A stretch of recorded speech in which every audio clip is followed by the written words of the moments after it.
Saudara, saya percaya Bapak Ibu Saudara diberkati oleh Tuhan, dipelihara oleh Tuhan.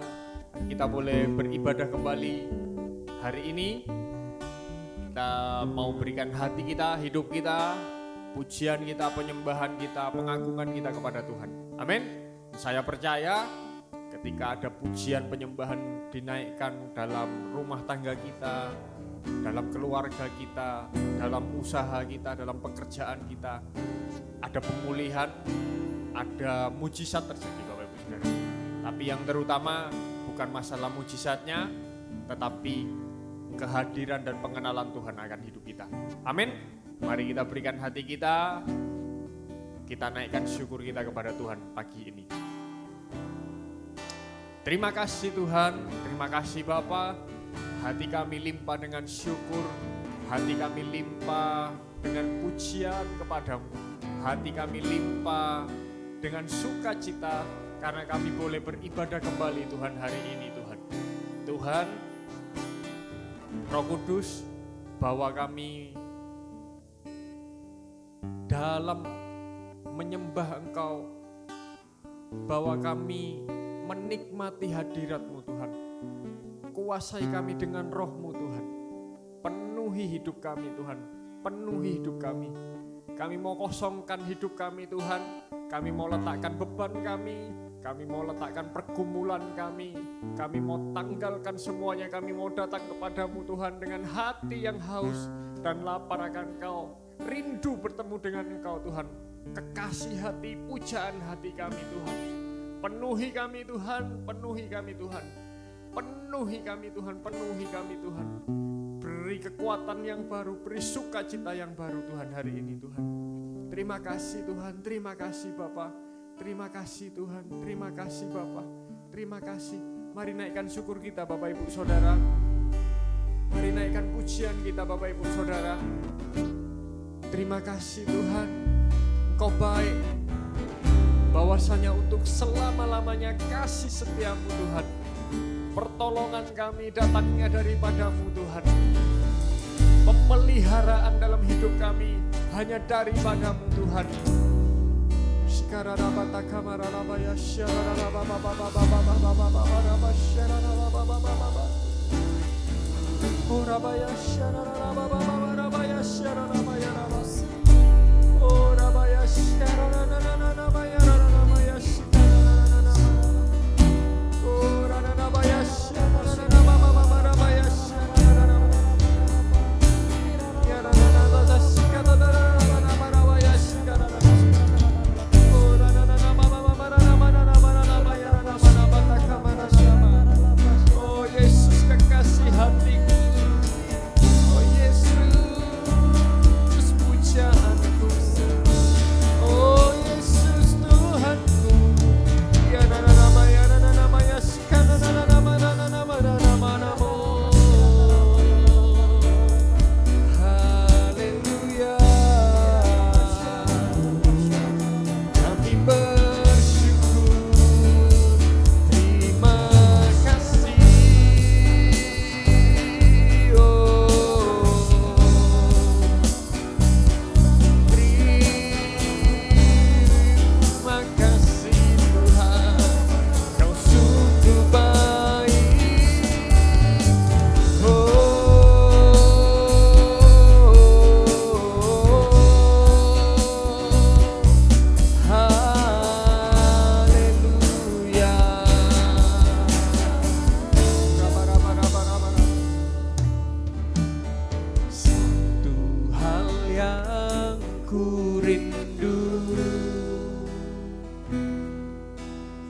berdiam di dalam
dan menikmati semua kemurahan-Mu. Mari kita pujikan dari awal, Bapak Ibu Saudara. Rindukan Tuhan. Satu hal yang ku rindu, berdiam di dalam rumah-Mu. Satu hal yang ku pinta, menikmati bait-Mu Tuhan. Lebih baik satu hari di pelataran-Mu daripada 1000 hari di tempat lain. Oh, memuji-Mu, menyembah-Mu, Kau Allah yang hidup, dan menikmati semua kemurahan-Mu.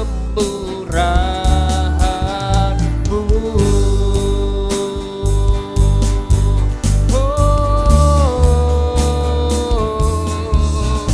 lebih baik satu hari di pelataran-Mu.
rindu Kau Tuhan, lebih dari segala yang ada,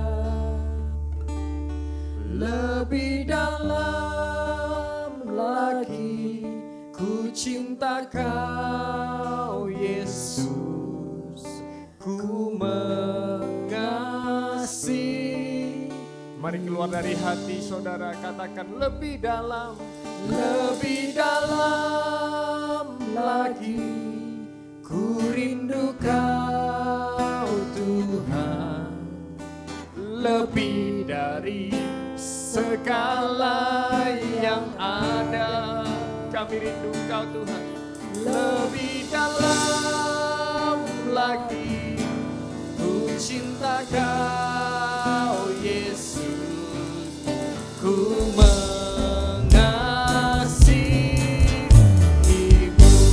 Lebih dalam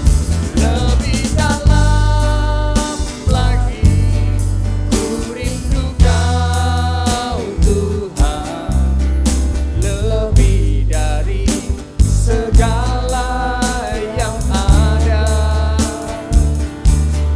lebih dalam lagi ku cinta Kau Yesus, ku mengasihimu. Mari kita pujikan dari awal, naikkan sebagai doa kita. Satu hal yang ku rindukan, ya Tuhan, selalu berada di dekat-Mu dengan segenap hati, dengan segenap jiwa, ku menanti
kekuatan kami, dengan segenap jiwa kami.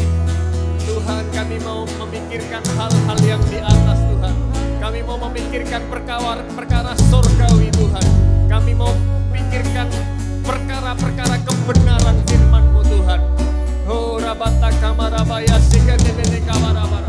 Tidak mau kami goyah Tuhan di dalam Engkau Tuhan. Iman kami mau tetap teguh di dalam Engkau Tuhan. Kami mau tetap kerjakan keselamatan kami di dalam Engkau Tuhan. Kami mau belajar mengasihi-Mu, mengandalkan Engkau Tuhan dengan segenap hati, dengan segenap kekuatan kami Tuhan. Kami mau mengangkat tangan kami pagi ini Tuhan, berserah di hadirat-Mu, di hadapan-Mu Tuhan. Tuhan, ambil alih setiap hidup kami Tuhan. Berkati hidup kami Tuhan. Berkat-Mu yang menjadikan kami kaya Tuhan. Berkat-Mu yang menjadikan kami Tuhan berkemenangan dalam hidup kami Tuhan. Terima kasih Tuhan, terima kasih. Terima kasih Tuhan, terima kasih Tuhan.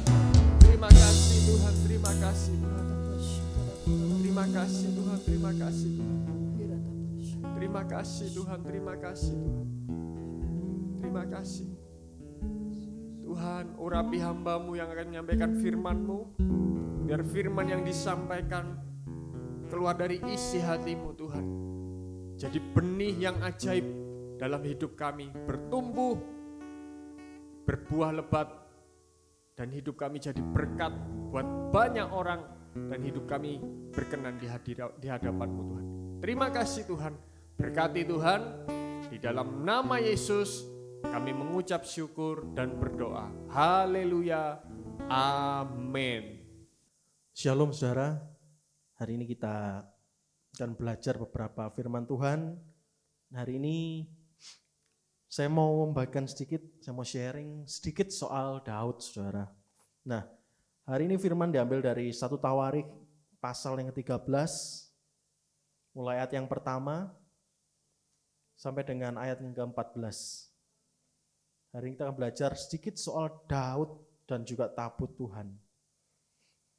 Kita baca di 1 Tawarik pasal 13 ayat 1 sampai dengan 14. Mari saya bacakan. Daud berunding dengan pemimpin-pemimpin pasukan 1000 dan pasukan 100 dan dengan semua pemuka.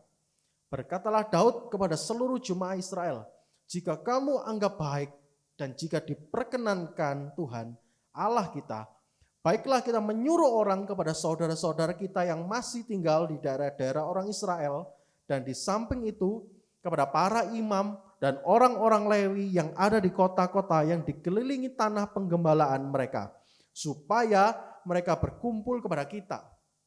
Dan baiklah kita memindahkan tabut Allah kita ke tempat kita, sebab pada zaman Saul kita tidak mengindahkannya. Maka seluruh jemaah itu berkata bahwa mereka akan berbuat demikian, sebab usul itu dianggap baik oleh segenap bangsa itu. Lalu Daud mengumpulkan semua orang Israel dari sungai Sikor di Mesir sampai ke jalan yang menuju Hamat untuk menjemput tabut Allah dari Kiryat Yarim. Lalu Daud dan segenap orang Israel berangkat ke Baala, ke Kiryat Yarim yang termasuk wilayah Yehuda, untuk mengangkut dari sana tabut Allah yang disebut dengan nama Tuhan yang bertahta di atas kerubim.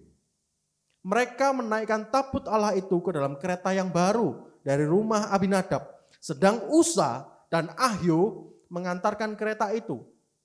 Daud dan seluruh orang Israel menari-nari di hadapan Allah dengan sekuat tenaga, diiringi nyanyian, kecapi, gambus, rebana, ceracap, dan nafiri. Ketika mereka sampai ke tempat pengirikan Kidon, maka Usa mengulurkan tangannya memegang tabut itu karena lembu-lembu itu tergelincir. Maka bangkitlah murka Tuhan terhadap Usa. Lalu ia membunuh dia oleh karena Usa telah mengulurkan tangannya kepada tabut itu. Ia mati di sana di hadapan Allah. Daud menjadi marah karena Tuhan telah menyambar Usa demikian hebatnya. Maka tempat itu disebut orang Peres Usa sampai sekarang. Pada waktu itu Daud menjadi takut kepada Allah, lalu katanya, bagaimanakah aku dapat membawa tabut Allah itu ke tempatku? Sebab itu Daud tidak mau memindahkan tabut itu ke tempatnya, ke kota Daud. Tetapi Daud menyimpang dan membawanya ke rumah Obed Edom, orang Gad itu. 3 bulan lamanya tabut Allah itu tinggal pada keluarga Obed Edom di rumahnya. Dan Tuhan memberkati keluarga Obed Edom dan segala yang dipunyainya. Nah, kalau kita lihat saudara, di 1 Tawarikh pasal 13 ini, kita sama-sama tahu saudara, tabut Allah ini berpisah dari kemah suci. Jadi kemah suci yang semula di dalamnya ada tabut Allah, itu di Kiryat Yearim ini berpisah saudara. Jadi kemah suci ada di Gibeon dan juga tabut Allah di Yearim, di Kiryat Yearim. Jadi kemah suci tabernakel Musa yang dibangun oleh Musa ada di Gibeon, sedangkan tabut Tuhan ada di Kiryat Yearim. Kenapa bisa di Kiryat Yearim? Kalau saudara baca sebelumnya, terjadi kekalahan peperangan lawan Filistin dan Filistin mencuri mengambil tabut perjanjian ini dari dalam kemah suci, diambil oleh Filistin, dan lalu kemudian Filistin menjadi takut karena di kuilnya, dagonnya itu tiba-tiba pada suatu pagi semua patung-patung berhala itu pada sujud, semua jatuh, semua dengan kepala terpenggal menghadap ke tabut Allah. Dari situ sama orang Filistin dibalikkan kembali ke bangsa Israel dan diambil oleh Daud. Nah, ceritanya tabut perjanjian ini telah sampai ke Kiryat Yearim, saudara.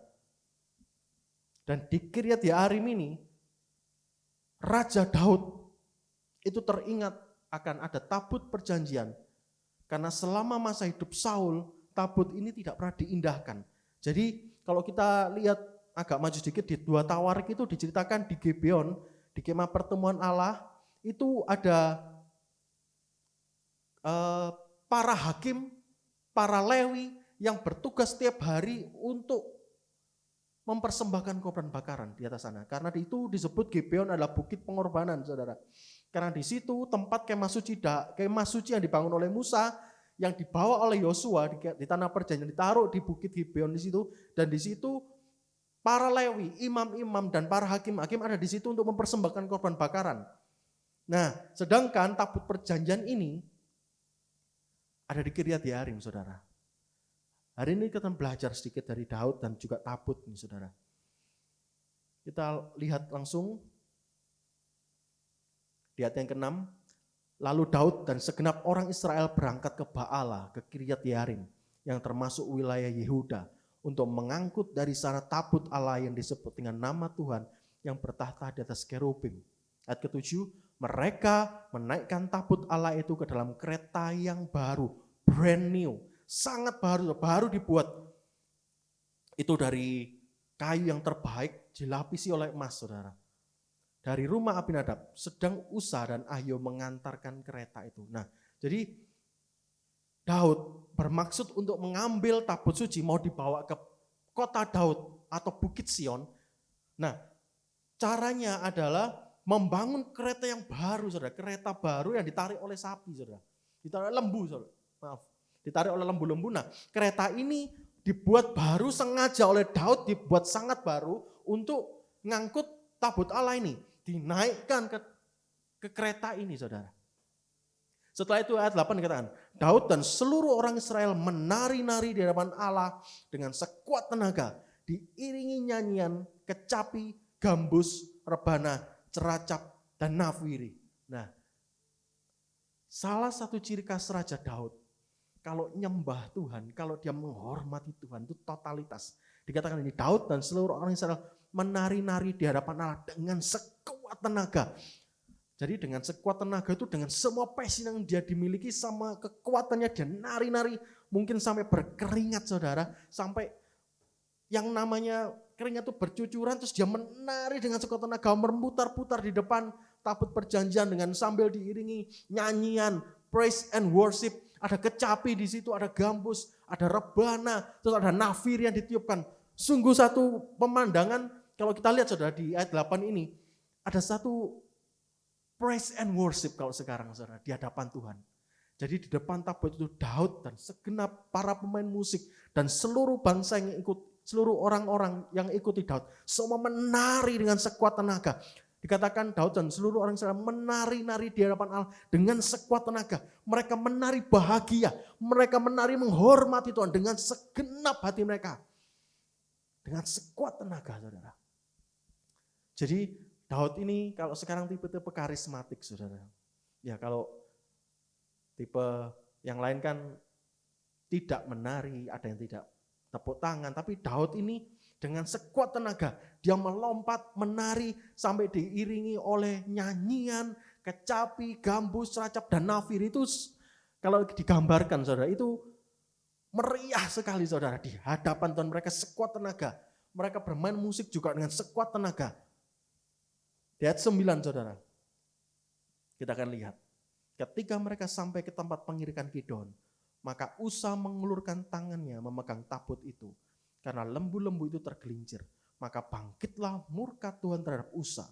Lalu ia membunuh dia oleh karena Usa telah mengulurkan tangannya kepada tabut itu. Ia mati di sana di hadapan Allah. Nah, hari ini kita belajar satu hal, saudara, soal Daud. Sedikit soal Daud, saudara. Ketika mereka dan Daud dan seluruh bangsa Israel menari-nari di hadapan Tuhan, mereka ini di hadapan Tuhan menari dengan sekuat tenaga. Di sini dikatakan dengan sekuat tenaga, with all passion, dengan segenap. Kalau ada salah satu ayat di kitab lain dikatakan seperti ini, sampai titik darah penghabisan, saudara.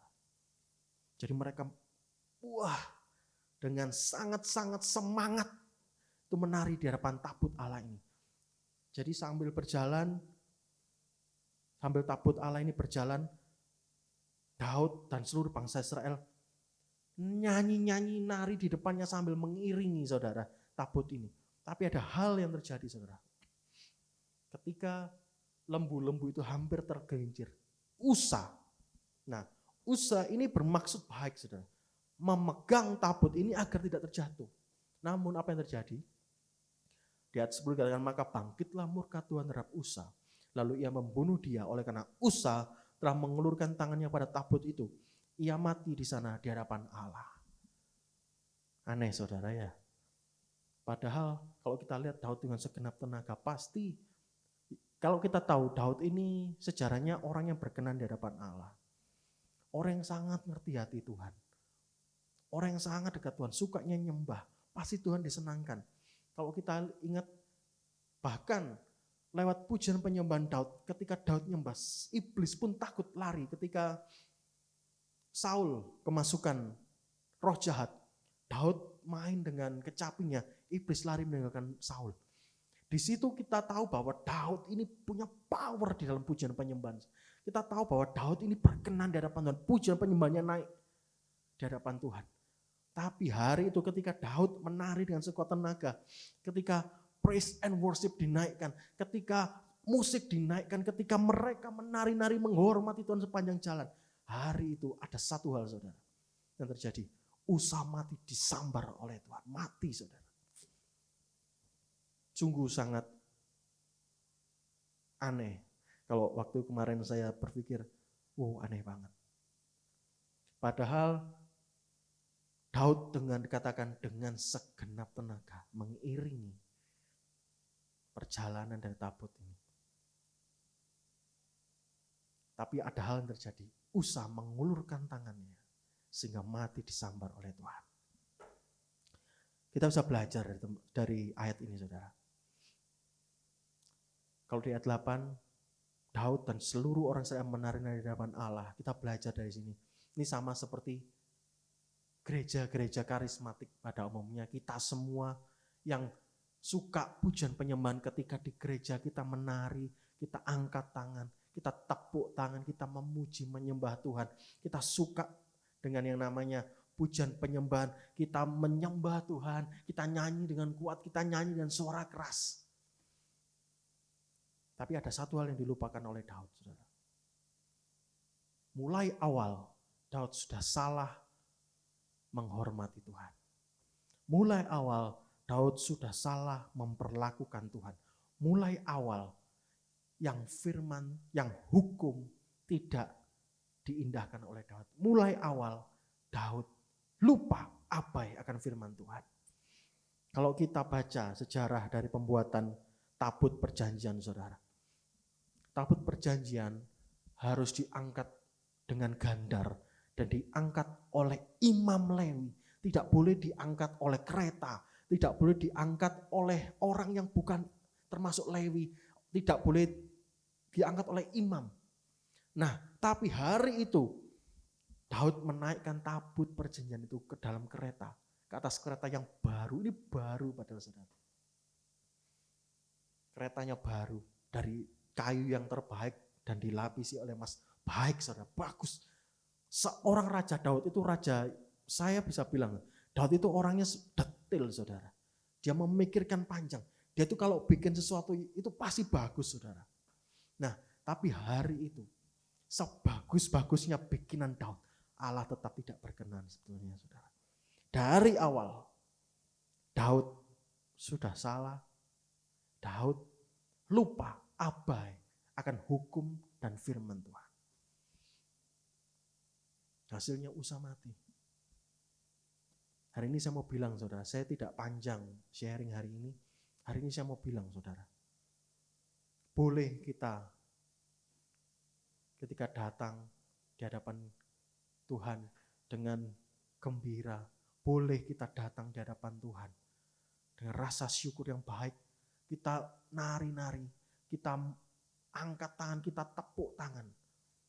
Tetapi ada yang esensi, saudara. Tuhan tidak mencari semuanya itu kalau kita yang di dalam ini lupa akan firman Tuhan. Buat apa kita menari-nari, buat apa kita nyembah Tuhan dengan kuat, tetapi kalau firman Tuhan, hukum ketetapan Tuhan tidak pernah kita lakukan, saudara. Di ayat ini jelas dikatakan Tuhan tidak mencari semuanya itu. Tetap disambar oleh Tuhan. Tetap tidak bisa. Kadang-kadang orang-orang Kristen sama seperti kayak Coca-Cola, saudara, ya. Dibuka, tes. Bunyinya naik, duar. Langsung satu mimpas.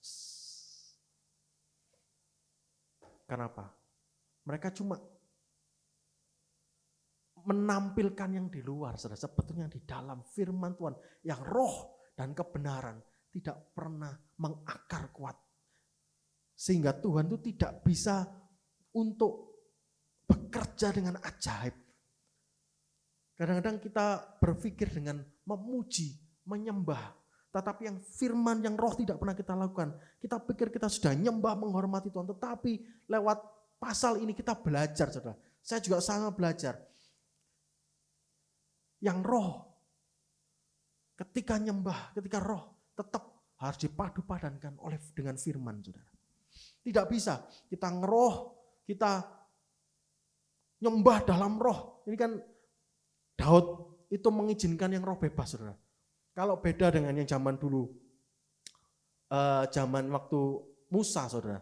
Ketika di kemah suci di Gibeon, saudara. Ketika dibawa oleh Yosua masuk, di situ yang ada hanya tata cara, yang ada hanya liturgi, yang ada hanya kebiasaan, diulangi setiap hari, sampai pada akhirnya mereka jenuh. Dan ketika jenuh, lama-kelamaan mereka menjalankan rutinitas manusia, lama-kelamaan mereka hanya jadi kebiasaan, lama-lama turun sampai pada akhirnya kita lihat Imam Eli lewat anaknya, saudara, mempersembahkan api asing di hadapan Tuhan, dibakar habis dan turun kembali sampai tabut perjanjian Allah yang lambang kehadiran Tuhan, lambang kebesaran Israel, lambang penyertaan Tuhan oleh umat Israel dicuri oleh Filistin.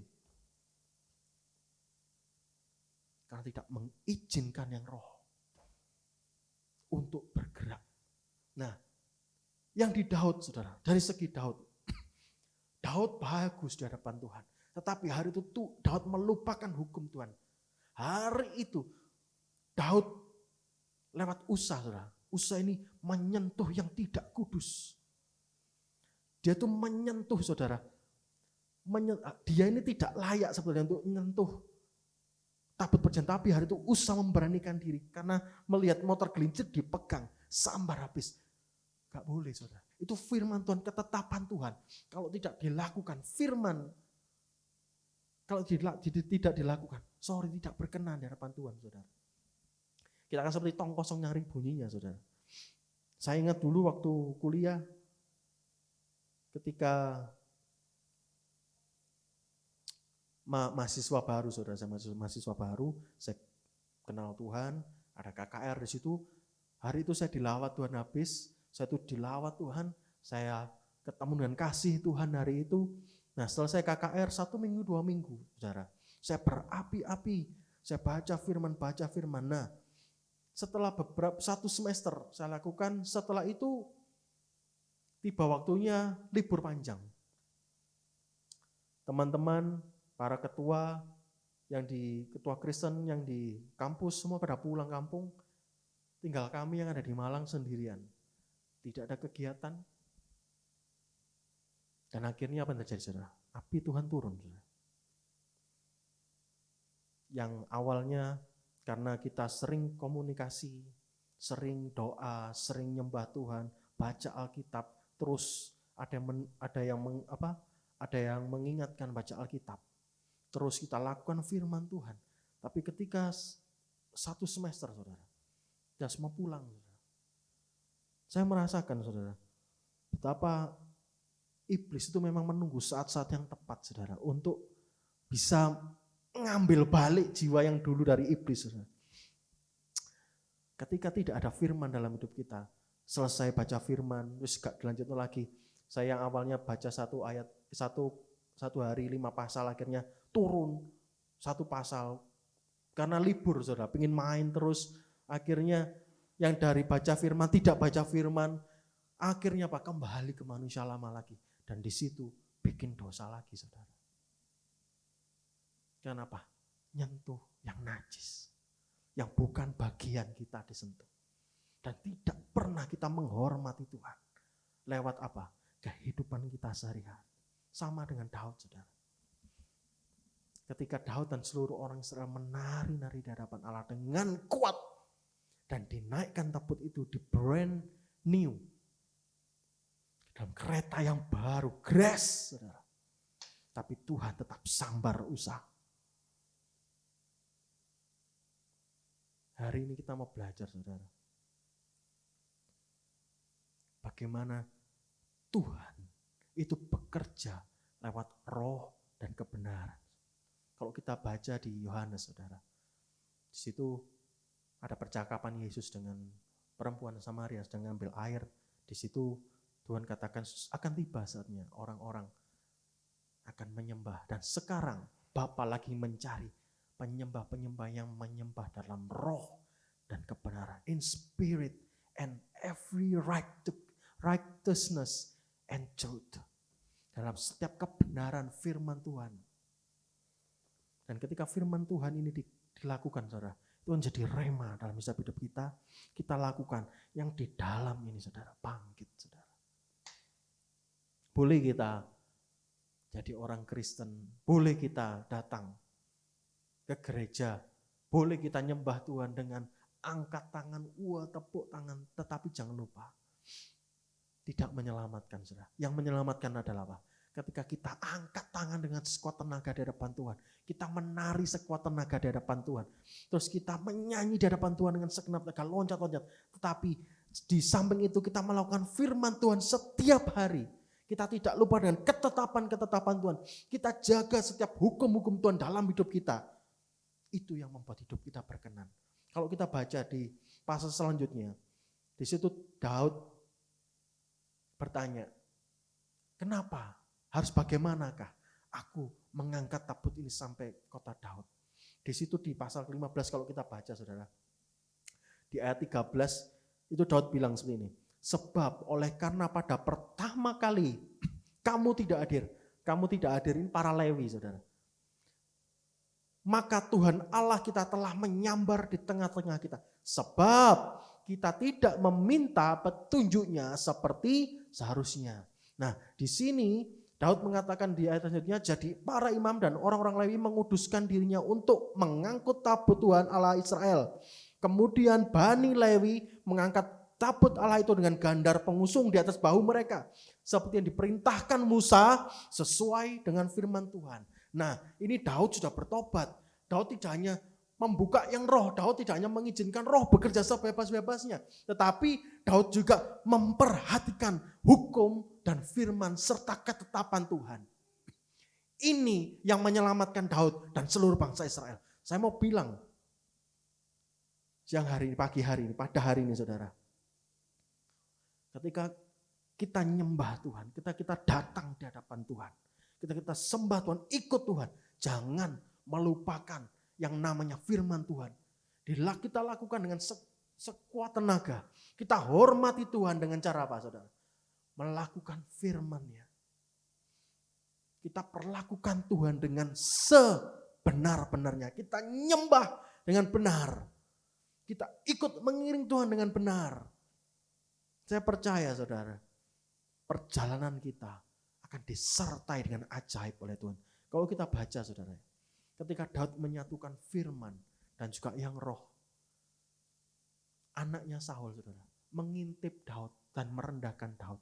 Hari itu dikatakan dalam Alkitab, anak Saul ini jadi mandul. Betapa powerfulnya ketika kita menyatukan yang roh dan firman Tuhan. Ada orang yang bilang, buat apa kita mengharapkan perkara-perkara yang roh? Karena itu sudah selesai. Hari ini kita menikmati. Saya bilang no, saudara. Sampai saat ini Tuhan Bapa sudah mencari penyembah-penyembah yang menyembah dalam roh dan kebenaran. Roh, menyembah yang roh dan kebenaran. Kebenaran itu firman Tuhan. Menghormati Tuhan sesuai dengan keberadaan Tuhan. Menghormati kita menyembah Tuhan dengan benar. Mengikuti Tuhan dengan benar. Itu yang sedang dicari di akhir zaman ini. Dan saya percaya saudara, kalau kita lakukan kedua hal ini, saya percaya saudara, hidup kita itu penuh dengan penyertaan. Hidup kita akan powerful. Jadi siang hari ini, mari kita sama belajar sedikit dari Daud saudara. Jangan pernah abai akan firman Tuhan. Karena firman Tuhan dikatakan pelita bagi kaki dan terang bagi jalan-jalan. Firman Tuhan ini adalah Tuhan sendiri yang memimpin kita. Banyak orang waktu itu sering bertanya saudara, bagaimana cara mendengar suara Tuhan? Paling gampang saudara, ketika kita sering baca firman dan tiba-tiba ketika kita ketemu yang namanya satu problem, tiba-tiba ada ayat firman Tuhan yang muncul dalam hati kita. Itu salah satu suara Tuhan. Itu adalah salah satu roh Tuhan, roh Allah, roh kudus yang membantu kita. Itu salah satu cara mendengar suara Tuhan. Ketika kita menghadapi masalah, ada firman yang keluar. Nah, kalau kita tidak pernah baca firman, kalau kita tidak pernah meremahkan firman Tuhan ini, kalau kita tidak pernah melakukan firman ini, mana ada firman yang keluar dari hidup kita? Bagaimana kita yang paling gampang mendengar suara Tuhan? Kita tidak usah muluk-muluk, wah dengar suara yang audible, halo. Kalau memang kita dikasih kepercayaan sama Tuhan, dapat suara audible, ya puji Tuhan. Tapi kalau enggak, percaya saudara, firman ini Yesus sendiri. Dan ketika kita baca firman ini, ngerti nggak ngerti baca ya saudara. Suatu saat, saya dulu sering mengibaratkan seperti ini. Kita baca Alkitab ini sama seperti orang nyimpen makanan di kulkas saudara. Nanti kalau pada saatnya, oh butuh misalnya tomat, kita tinggal ambil tomat. Kita sudah punya persediaan. Oh kita butuh daging, ada daging. Oh kita butuh air dingin, ada air dingin. Oh kita butuh lombok, ada lombok di kulkas. Suatu saat ketika kita menghadapi masalah, firman Tuhan yang muncul dalam hati kita, rema yang muncul dalam hati kita, lewat firman-Nya muncul. Itu yang jadi kekuatan buat setiap kita. Itu yang jalan yang harus kita tempuh. Itu petunjuk Tuhan, itu suara Tuhan bagi setiap kita. Nah, Daud saudara, hari itu ketika disambar Tuhan, karena tidak menghormati Tuhan, karena abai akan firman Tuhan. Daud bertobat dan setelah itu Daud mengembalikan firman Tuhan dengan tata cara mengangkat tabut. Daud hormati Tuhan dengan apa? Menjalankan firman Tuhan. Bani Lewi mengangkat gandar. Dengan gandar mengangkat tabut perjanjian. Hari itu seluruh bangsa Israel selamat. Dan tabut perjanjian dalam Alkitab dikatakan sampai kepada Bukit Sion atau kota Daud. Nah, ini hal yang sangat ajaib, saudara. Tuhan itu bergerak dalam roh dan setiap kebenaran, saudara. Dan Tuhan itu sangat-sangat suka terhadap praise and worship, pujian penyembahan seperti Daud yang lakukan. Plus ketika kita melakukan firman Tuhan dengan kuat. Saya percaya akhir zaman ini, saudara, Tuhan sedang tidak mencari orang-orang yang pintar skillnya, tapi orang-orang yang bisa melakukan firman Tuhan dengan kuat dan juga bisa menyenangkan hati Tuhan. Yang di dalam ini bersuara lebih kuat, yang roh bersuara lebih kuat, saudara. Nah, saya tambahkan sedikit, saudara.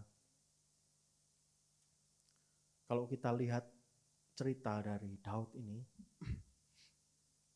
saat kemah, saya sebutnya tabernakel Daud.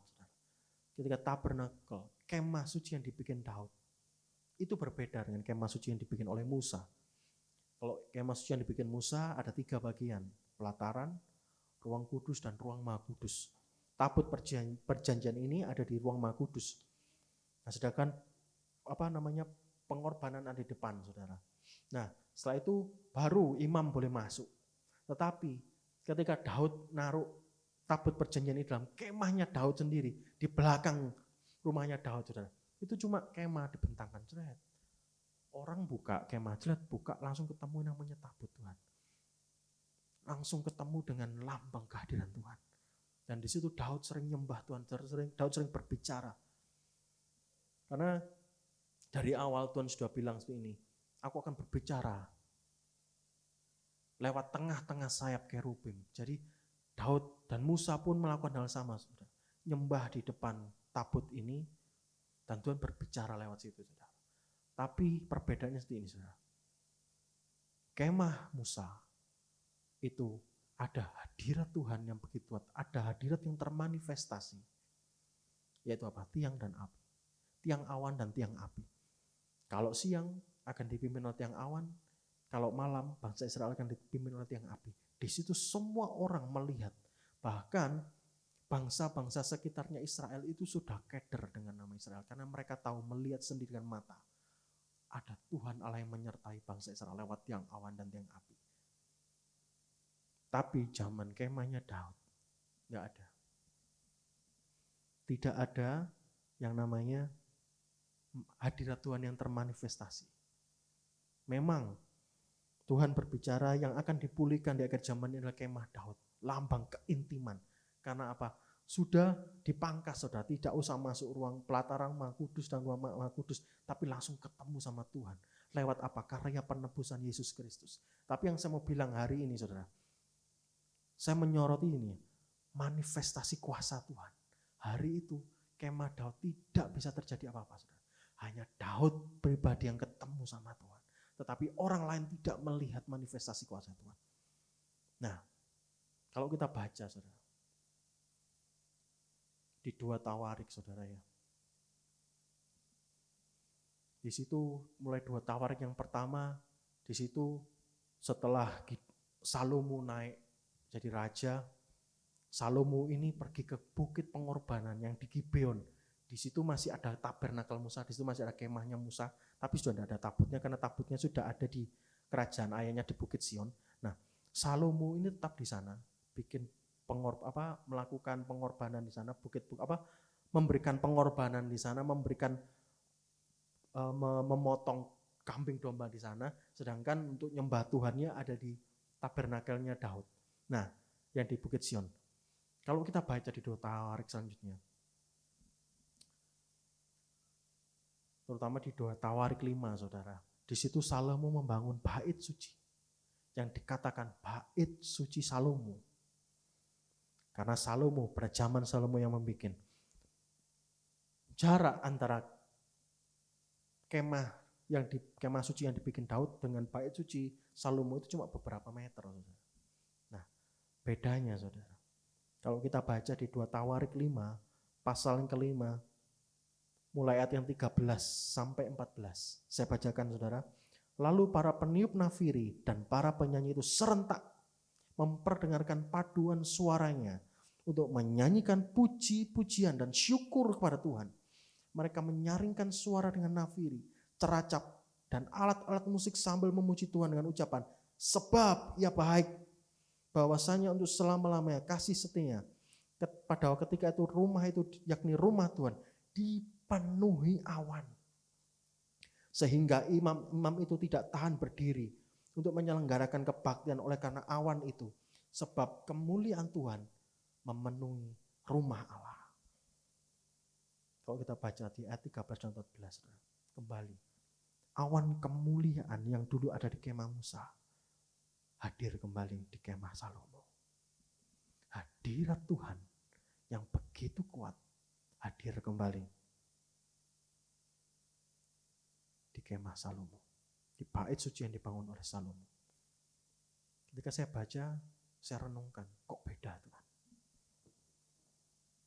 Saya baca artikel, saya baca kembali kitab, saya dengarkan literasi, dan saya juga baca literatur. Saya dengarkan para hamba-hamba Tuhan yang menyelidiki hal ini, menyelidiki firman. Dan situ banyak hal yang Tuhan bukakan, salah satunya seperti ini saudara. Di ayat yang ke-6, di 2 Tawarik 5 pasal 5 ayat yang ke-6, di ayat sebelumnya 13-14 tadi saudara ya, 2 Tawarik 5 pasal 6 dikatakan, tetapi Raja Salomo dan segenap umat Israel yang sudah berkumpul di hadapannya berdiri di depan tabut itu dan mempersembahkan kambing domba dan lembu sapi yang tidak terhitung dan tidak terbilang banyak. Ayat ke-7, kemudian imam-imam membawa tabut perjanjian itu ke tempatnya di ruang belakang rumah itu, di tempat Maha Kudus, tepat di bawah sayap kerub-kerub. Kalau kita baca di ayat ke-6 saudara, Salomo dan segenap umat Israel berdiri di depan tabut itu sambil berjalan. Sambil imam-imam membawa tabut itu, mereka mempersembahkan kambing domba, lembu sapi yang tidak terhitung dan tidak terbilang banyak-banyak. Ada penelitian yang mengatakan jumlahnya sekitar 10.000 kambing domba, bahkan lebih, hampir 20.000. Kita bisa bayangkan saudara, jarak hanya beberapa ratus meter, tapi ada 10.000, kita katakan 10.000 saudara, kambing domba yang dipersembahkan. Kita bisa bayangkan, kita bisa lihat saudara, jalanan itu penuh dengan darah kambing domba dan lembu sapi. Kok bisa awan kemuliaan turun? Hari itu imam-imam tabut Tuhan berjalan diiringi oleh darah persembahan kambing domba.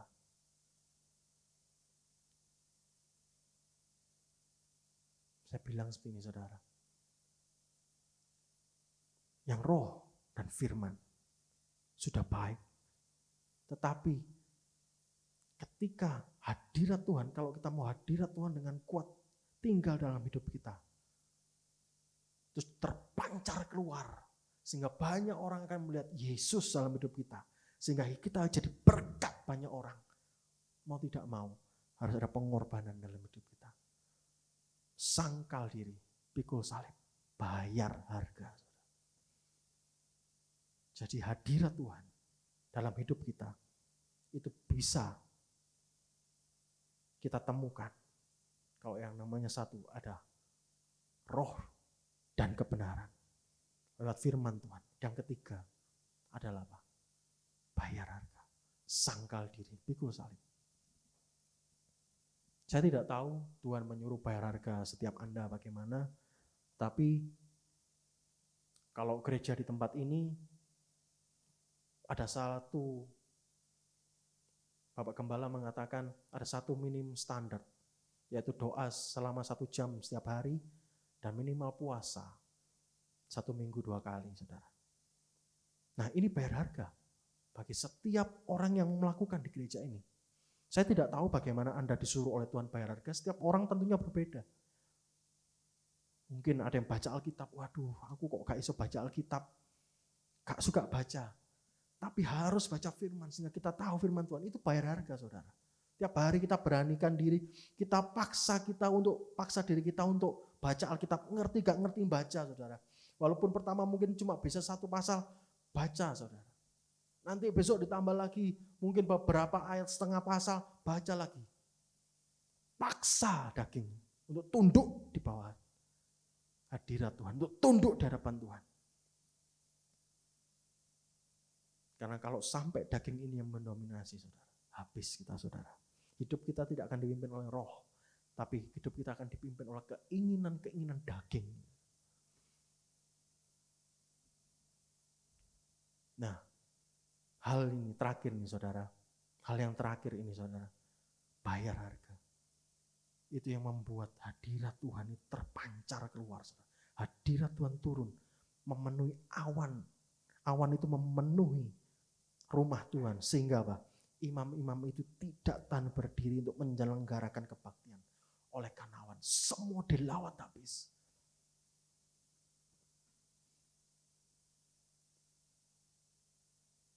Itu yang membuat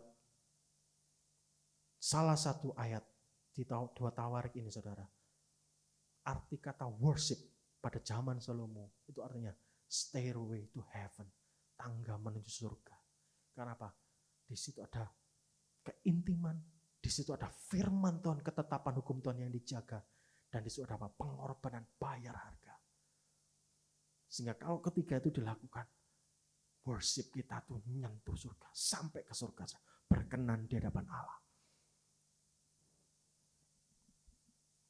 Mari di akhir zaman ini kita berlomba-lomba bukan menjadi yang terbaik, tapi kita berlomba-lomba untuk menyelesaikan setiap destiny kita sampai garis akhir. Dan kalau kita gabungkan ketiganya, saudara, antara yang roh, pujian, penyembahan, dan firman Tuhan kita lakukan, serta kita bayar harga di hadapan Tuhan, saya percaya kita akan sampai garis akhir dengan kuat. Dan Tuhan menyertai kita demikian baiknya. Dan hadirat Tuhan memenuhi kita, sehingga apa? Hadirat yang di dalam ini kelihatan orang, terpancar keluar. Kalau kita lihat di Kisah Para Rasul, saudara, di situ para rasul-rasul yang kepenuhan roh Tuhan. Itu sampai ada orang-orang ketika Petrus jalan ditunggu bayangannya. Karena bayangan Petrus bisa menyembuhkan. Terus yang kedua Paulus, saudara. Paulus habis mungkin bekas, bukan mungkin ya, dikatakan di Kisah Para Rasul itu bekas sapu tangan, bekas kain yang telah dipakai oleh Paulus itu dibuat untuk menyembuhkan orang sakit, bisa. Karena apa? Hadirat Tuhan itu terpancar keluar. Termanifestasi, keluar kelihatan wujudnya.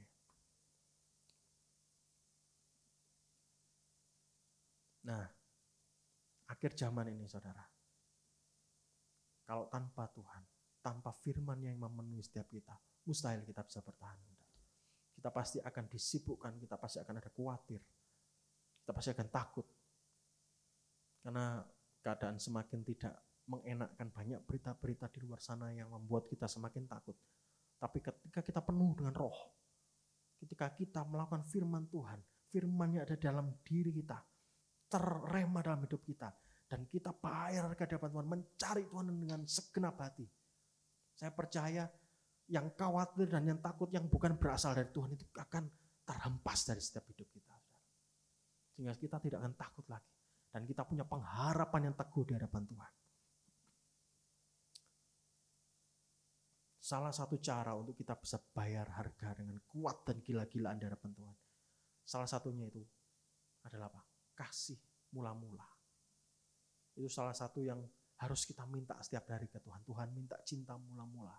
Minta cinta mula-mula, Tuhan. Karena apa? Kalau kita pernah pertama kali ketemu Tuhan, itu pasti segalanya enak, saudara. Baca Alkitab, wah enak. Puasa enak. Nyembah Tuhan berjam-jam enak. Tapi kalau sudah yang namanya kasih mula-mula itu turun, wah berkurang, lama-lama turun. Jam doa berkurang tuh lama-lama turun. Akhirnya Pak Us tidak Tuhan-Tuhanan, akhirnya murtad, saudara. Maka dari itu, hari ini, mari kita sama-sama belajar dari Daud dan dari Salomo, saudara, dan dari hadirat Tuhan. Bagaimana kita bisa berjalan dalam destiny Tuhan, bagaimana hadirat Tuhan yang terpancar keluar, lewat roh dan setiap kebenaran itu firman Tuhan yang dipelihara. Dan ketiga bayar harga saudara. Karena saya bisa bilang mahal saudara. Ikut Tuhan itu mahal saudara. Ikut Tuhan itu bukan seperti kita dapat paspor sekali langsung dapat masuk ke paspor surga, no. Kita harus tetap kerjakan keselamatan kita. Ya kan? Karena banyak orang yang ngomong, wah sekali selamat. Firman Tuhan mengatakan tetap kerjakan keselamatanmu. Banyak orang yang dulu dibaptis sekarang murtad banyak. Apalagi akhir zaman ini. Tapi kita berjuang, kita harus berdoa buat mereka juga saudara. Agar tidak ada banyak lagi yang murtad. Dan juga biar lewat kehidupan kita, lewat hadirat Tuhan yang terpancar keluar, orang bisa melihat Yesus dalam hidup kita. Banyak orang diberkati, sehingga banyak jiwa-jiwa yang diselamatkan. Sehingga di akhir zaman ini, kita tidak hanya jadi penonton, supporter, tapi kita ini juga sebagai penginjil. Walaupun tidak terkenal, tapi lewat hidup kita banyak orang diselamatkan. Karena itu apa? Matius 28 ayat yang terakhir sebelum Yesus terangkat, ketika Yesus terangkat saudara, Tuhan ngomong seperti ini. Aku menyertai engkau sampai ke ujung bumi. Jadikan semua bangsa muridku dan baptislah mereka dalam nama Bapa, Putra, dan Roh Kudus. Itu tugas terakhir sebelum Yesus, yang diberikan Yesus ketika Yesus terangkat kepada para murid-muridnya dan juga kita. Jadikan semua bangsa muridku. Mari bawa semua orang dengan kuat akhir zaman ini. Bawa banyak jiwa-jiwa di hadapan Tuhan lewat apa? Salah satunya lewat kehidupan Tuhan, lewat hadirat yang terpancar keluar. Saya bisa bilang hadirat Tuhan itu seperti radiasi saudara. Contoh api saudara ya. Ada api unggun. Kita jarak mungkin 1 kilo enggak kerasa, tapi kita dekat, kita rasakan panasnya api, itu radiasi, sama tuh hadirat Tuhan. Banyak yang ketika orang yang dekat, orang yang benar-benar jaga hidup, kualitas di hadapan Tuhan, kualitas kehidupan bersama Tuhannya baik saudara. Banyak orang yang dekat sama dia, cerita, akhirnya ketemu solusi, terus merasakan nyaman, akhirnya ikut sama-sama melayani. Banyak saudara, yang di dalam ini keluar terpancar. Nah mari kita sama-sama belajar saudara malam hari ini. Saudara siang hari ini. Belajar dari Daud. Belajar dengan menyembah Tuhan dengan benar. Mengikut Tuhan dengan benar. Amin. Mari kita berdoa saudara. Karabasan diri bisa karara-mara.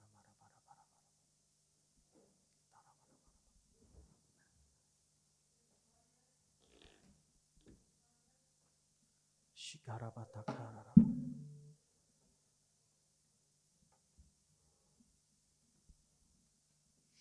Kirabatakara nama-nama. Tuhan, biar hari ini Tuhan firman-Mu selesai. Tuhan sampaikan Roh Kudus yang baik, Engkau yang menerjemahkan. Biar firman hari ini jadi rema dalam setiap kehidupan kami.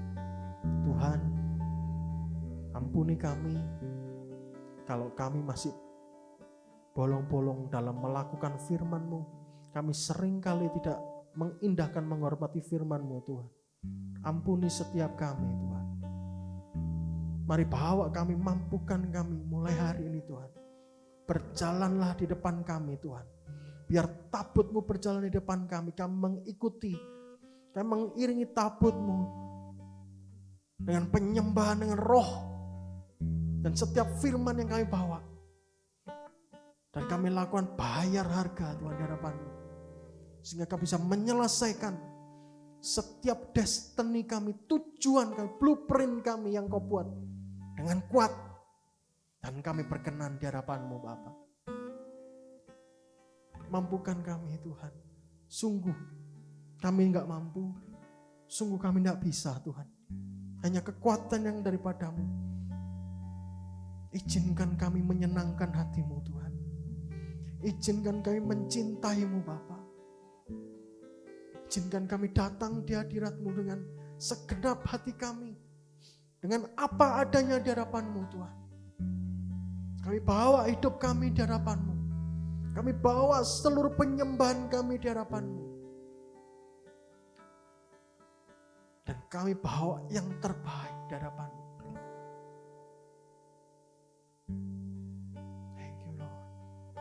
Mari berdoa saudara, dimanapun kau berada. Mari berdoa saudara. Mari bawa hatimu. Mari bawa penyembahanmu. Mari bawa hidupmu. Tuhan Allah itu Tuhan yang baik saudara. Tuhan Allah Tuhan yang panjang sabar. Mari minta ampun di hadapannya saudara. Minta Roh Kudusnya untuk mencelikkan setiap dosa dan pelanggaran kita.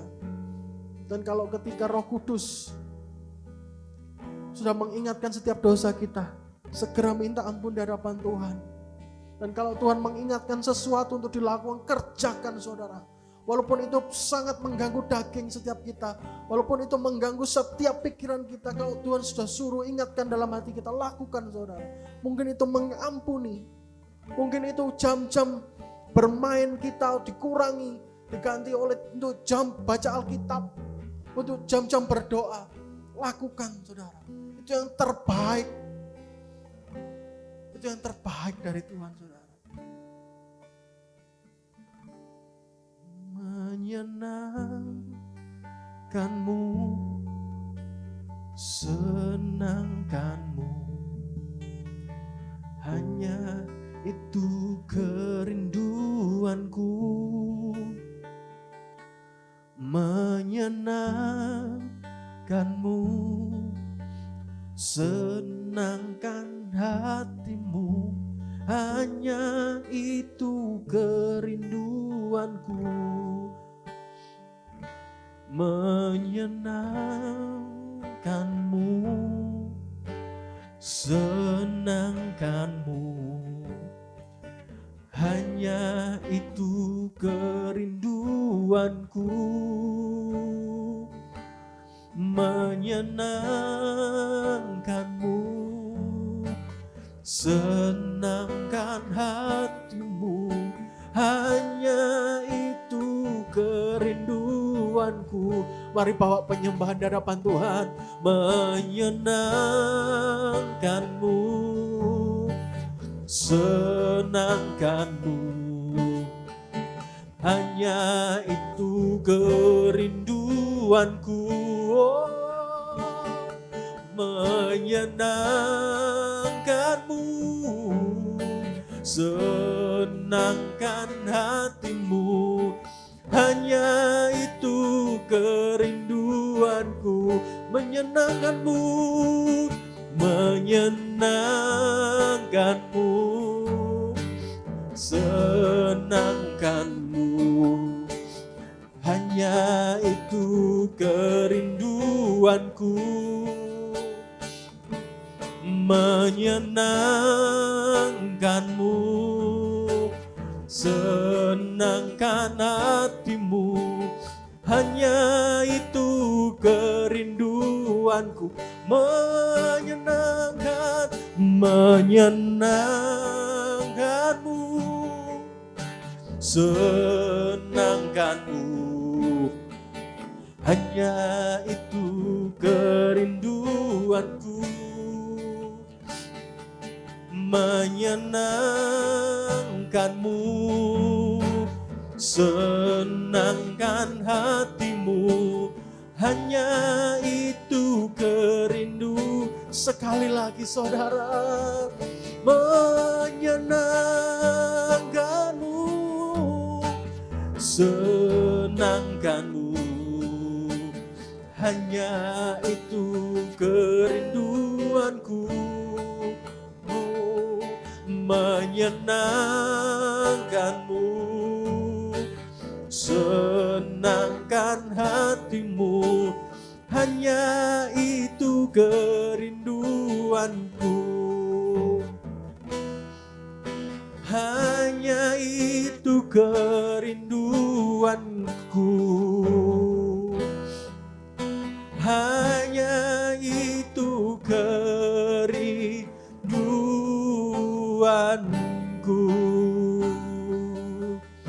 Oh,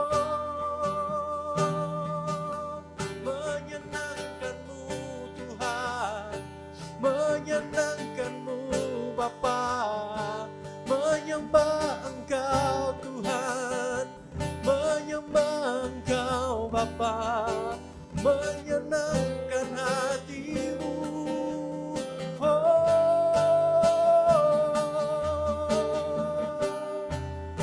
Biar kau disenangkan, biar kau diberkati Tuhan oleh kehidupan kami. Menyenangkanmu, menyenangkanmu, itu kerinduan kami Tuhan.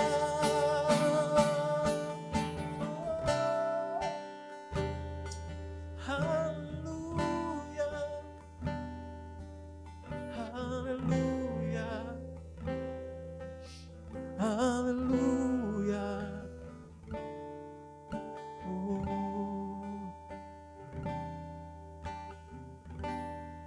Saudara, saya diingatkan satu firman Tuhan di Wahyu, saudara. Ketika anak domba itu duduk di tengah-tengah tahtanya, ke-24 tua-tua itu tersungkur dan melemparkan mahkotanya sebagai tanda mereka merendahkan diri. Sebab tidak ada yang lebih besar dari Tuhan. Mereka merendahkan hidup, merendahkan dirinya di hadapan Tuhan, merendahkan hatinya di hadapan Tuhan. Salah satu kunci, saudara, untuk bisa terima yang ajaib dari Tuhan, yaitu kita rendah hati di hadapan Tuhan. Kita mau dibentuk saat Tuhan ingatkan ada hal yang tidak berkenan di hadapannya. Ketika firman itu turun, ada firman Tuhan yang turun, dan Tuhan mengingatkan ada yang tidak berkenan di hadapannya. Mari kita rendah hati di hadapan Tuhan. Kita taruh setiap ego kita di hadapannya. Mari kita buang setiap ego kita. Kita rendahkan hati. Kita terima firman-Nya dan kita lakukan. Sebab tidak ada gunanya berbantah-bantah dengan Tuhan. Itu tidak menyelamatkan hidup kita. Sungguh tidak menyelamatkan hidup kita. Hanya dengan kerendahan hati. Ketika firman-Nya turun, ketika Tuhan ingatkan satu hal, dan engkau melakukan, kita semua melakukan di hadapan Tuhan, itu lebih baik berkenan di hadapan Tuhan, saudara. Biar hari ini ketika firman-Nya turun, biar ketika Tuhan mengingatkan sesuatu dalam hidup kita, lakukan, saudara. Dengan rendah hati kita terima firman-Nya dan kita lakukan. Biar sama seperti 24 tua-tua itu, mereka lemparkan mahkotanya. Saat ini saya berdoa bagi setiap saudara, dimanapun engkau berada, saudara. Hari ini juga, ketika engkau kembali komitmen di hadapan Tuhan untuk memelihara setiap ketetapan firman Tuhan dalam hidupmu, menghormati Tuhan dengan segenap hatimu, mengasihi Tuhan dengan segenap hatimu, dan engkau melakukan semua firman-Nya, dan engkau mau bayar harganya untuk Tuhan. Saya berdoa bagi setiap saudara, Tuhan mampukan setiap saudara untuk melakukannya. Dan aku berdoa, saya berdoa, saudara, tidak ada yang tergelincir, tidak ada yang mati di tengah jalan. Semuanya sampai kepada destiny yang Tuhan berikan, sampai garis akhir dengan kuat. Mampukan setiap kami, Tuhan.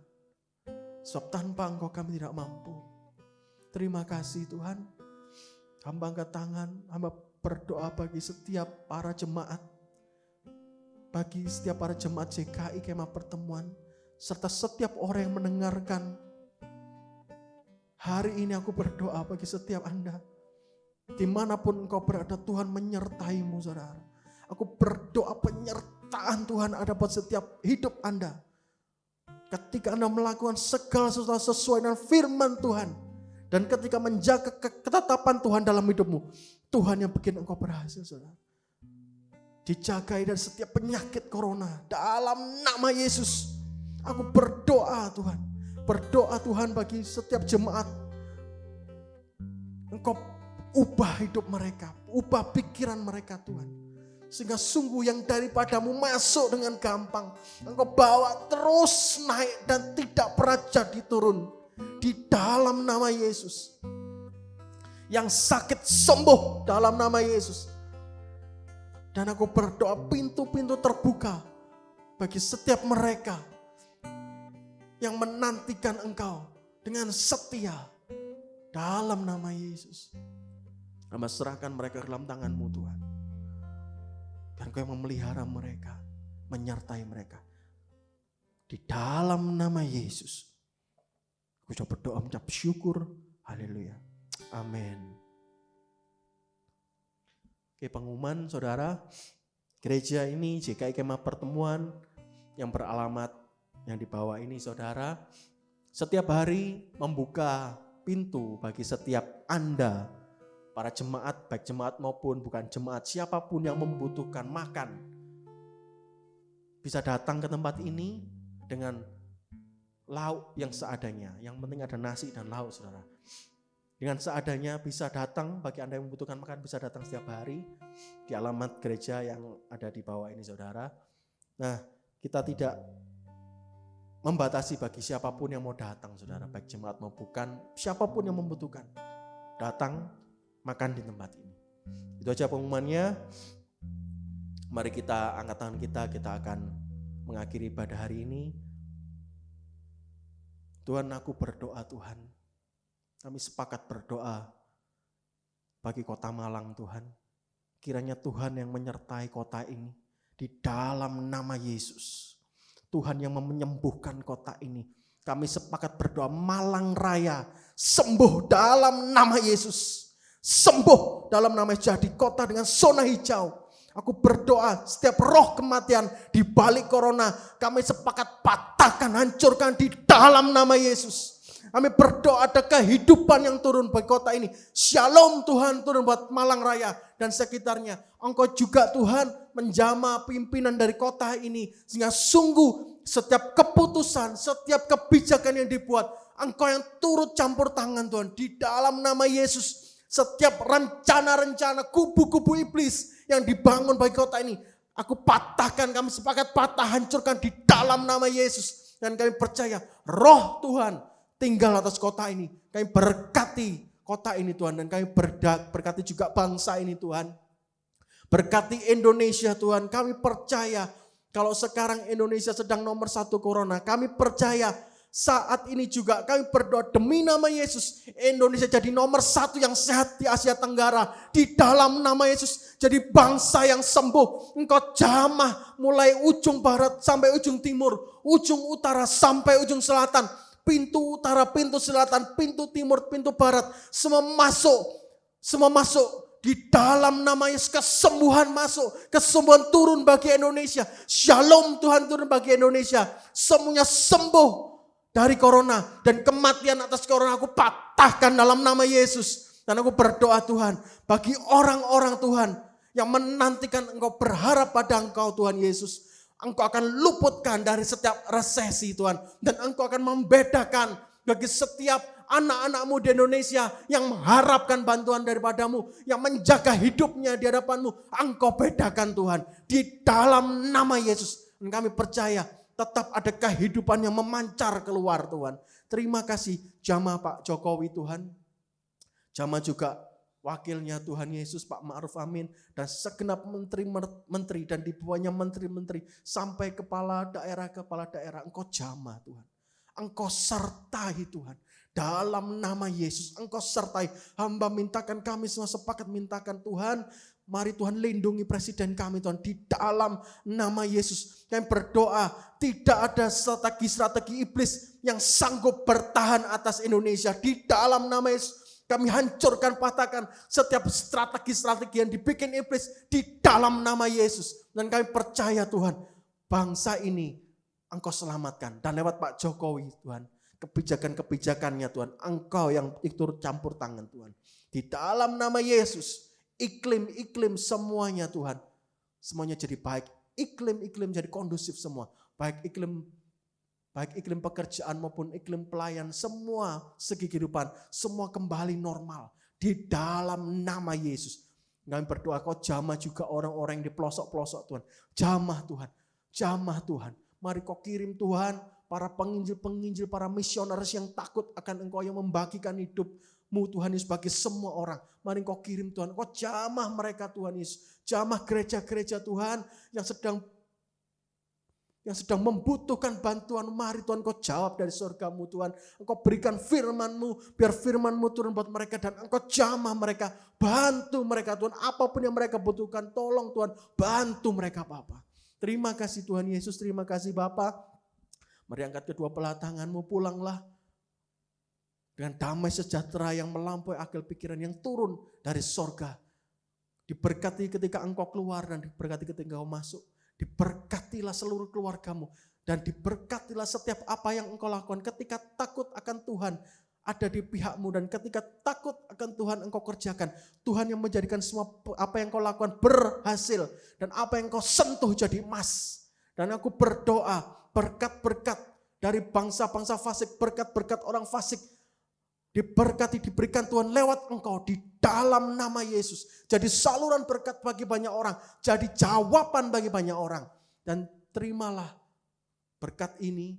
Dan kami percaya pada waktunya, pada saat pengangkatan, kami percaya kami semua akan diangkat oleh Tuhan di awan-awan. Dan memerintah kembali bersama Tuhan. Terimalah berkat Tuhan ini di dalam satu nama.